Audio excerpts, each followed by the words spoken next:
Hadis yang selanjutnya adalah hadis yang disebutkan oleh Imam Bukhari juga, ada di situ di footnote, di situ disebutkan tentang man ata'ani, kata Nabi SAW, man ata'ani faqad ata' Allah, wa man asani faqad asa Allah, wa man ata' amiri faqad ata'ani, wa man asa amiri faqad asani. Barang siapa yang taat kepadaku berarti ia taat kepada Allah, dan barang siapa yang durhaka kepadaku maka dia telah durhaka kepada Allah. Artinya semuanya harus diikuti karena ini perintah sang pencipta Allah. Dan barang siapa yang taat kepada pemimpin pilihanku, misal Nabi SAW lagi safar keluar kota, kemudian beliau menitipkan Madinah kepada salah seorang sahabatnya, atau beliau mengirim pasukan, ditunjuk salah satu jadi pemimpin perang, maka harus dipatuhi. Siapa yang patuh pada pemimpin yang aku tunjuk, dia telah patuh kepadaku. Siapa yang maksiat, durhaka pada pimpin yang aku tunjuk, maka dia telah maksiat kepadaku. Saya kasih contoh. Seorang sahabat Nabi bernama Amr bin As radhiyallahu anhu. Tahu ya? Orang ini dulu musuh Islam. Setelah dia masuk Islam 3 bulan, Nabi SAW membentuk pasukan untuk menyerang salah satu suku Arab yang memang dasarnya mau menyerang Madinah. Suku ini suku besar. Amr bin As baru masuk Islam 3 bulan, oleh Nabi SAW dijadikan pemimpin perang. Itu menjadi pimpinan perang, komando perang. Dan di dalam pasukan itu ada Abu Bakar, ada Umar, ada Uthman, ada Ali, ada Talha, ada Zubair, ada sahabat-sahabat yang mulia nih. Tapi Nabi SAW tunjuk Amr bin As. Harus dia jadi pemimpin. Dan pimpinan perang, teman-teman, kalau sudah ditunjuk, nggak boleh dimaksiati. Dia bilang berhenti-berhenti, makan-makan, pulang-pulang, perang-perang.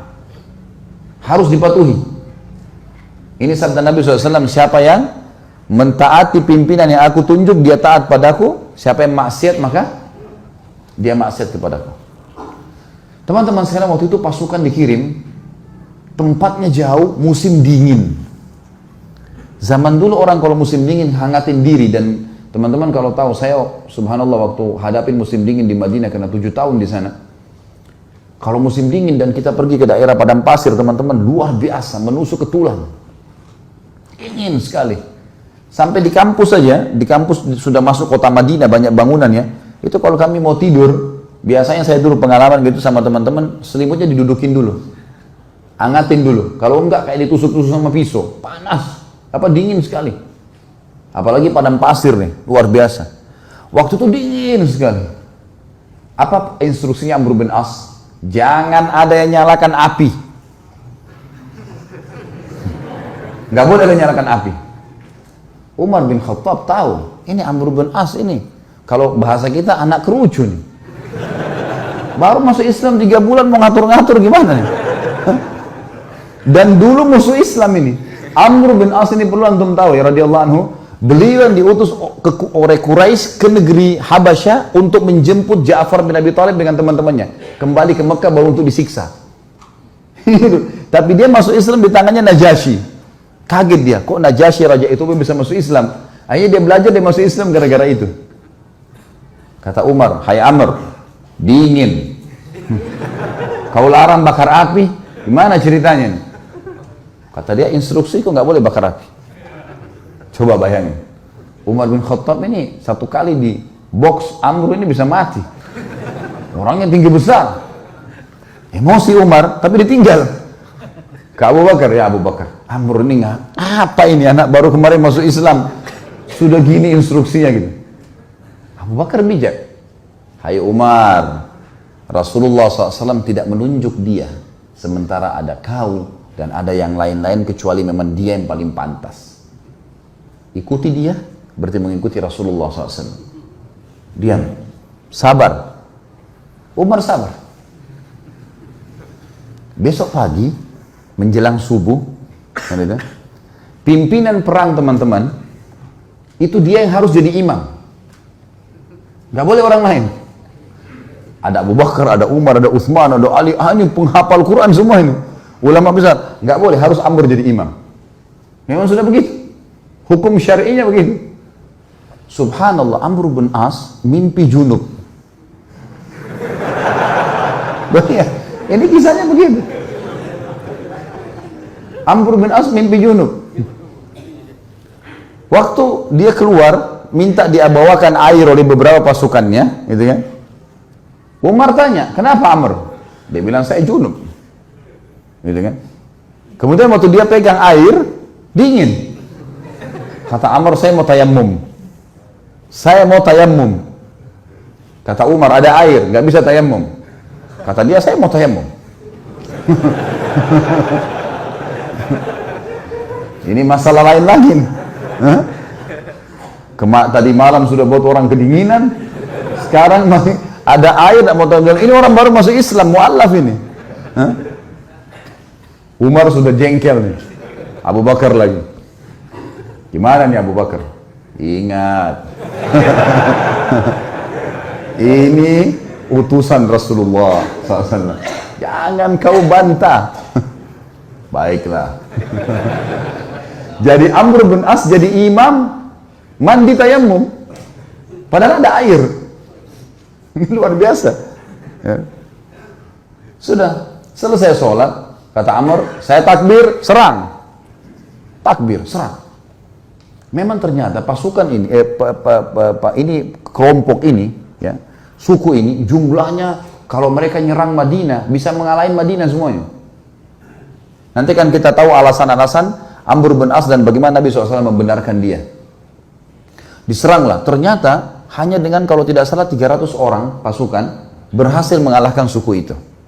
Dan Amr bin As mengatakan, ingat, setiap orang kalian harus berjalan sama temannya.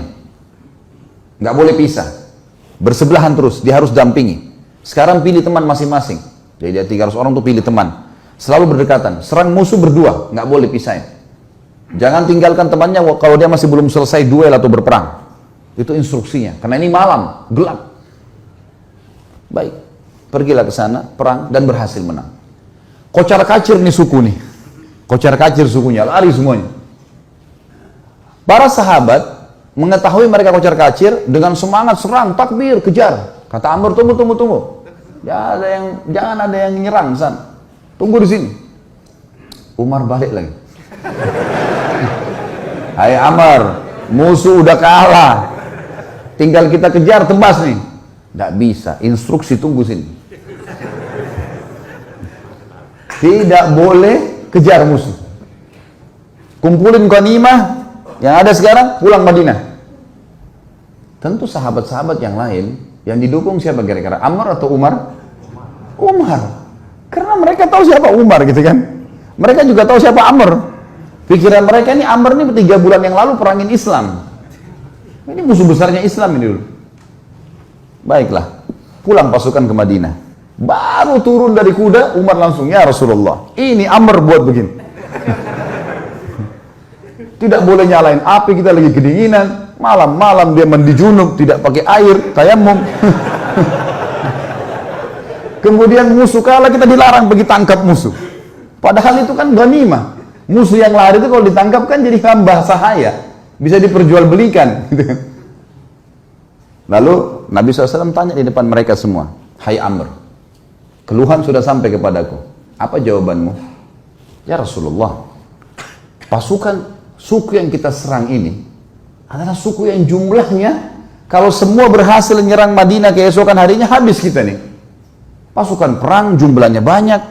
Kalau kita nyalain api, mereka tahu kita ada, habis 300 orang lawan sekian ribu, gimana caranya? Kata Nabi SAW, benar. Lihat, Nabi SAW tidak salah memilih pemimpin nih. Nabi bukan orang bodoh. Wahyu dari langit nih. Yang kedua, kenapa kau mandi junub dengan tayammum? Ya Rasulullah, airnya seperti es. Kalau saya mandi, saya bisa sakit, mati. Saya pemimpin. Kalau saya sakit, saya pemimpin perang. Instruksi Anda, saya pemimpin. Nggak bisa, udara dingin di padang pasir. Maka saya tayammum. Kata Nabi SAW, kau benar. Umar yang tadinya marah, redam. Yang ketiga, kenapa kau biarin orang pergi, nggak ditangkapin? Ya Rasulullah, 300 orang. Lawan sekian ribu orang pasukan ini. Kalau kocar kacir pasukan saya, nyerang sana sini nangkap, kita akan dikalahkan pasti. Mereka bisa tahu jumlah kita, tapi kalau kita ngumpul, kelihatannya banyak. Dan target kan ngalahin mereka. Mereka sekarang sudah takut dan mereka gelap tidak tahu jumlah pasukan kita. Ngapain kita nyerang-nyerang sana? Toh ganimanya sudah ada. Target sudah tercapai. Mereka kalah, nggak usah buru-buru itu. Kata Nabi SAW, kau benar. Abu Bakar balik ke Umar. Nah, sudah tahu?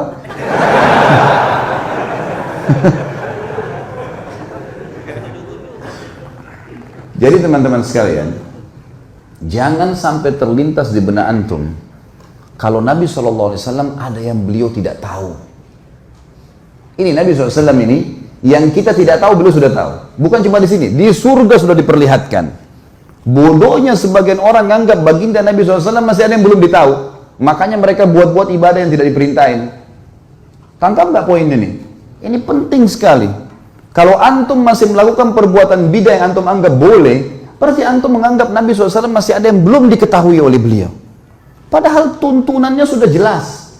Innal halala bayyin wa innal harama bayyin. Ingat kata Nabi SAW, yang halal sudah jelas, yang haram sudah jelas. Wa bainahuma umurun mushtabihat. Di antaranya ada hal-hal yang samar.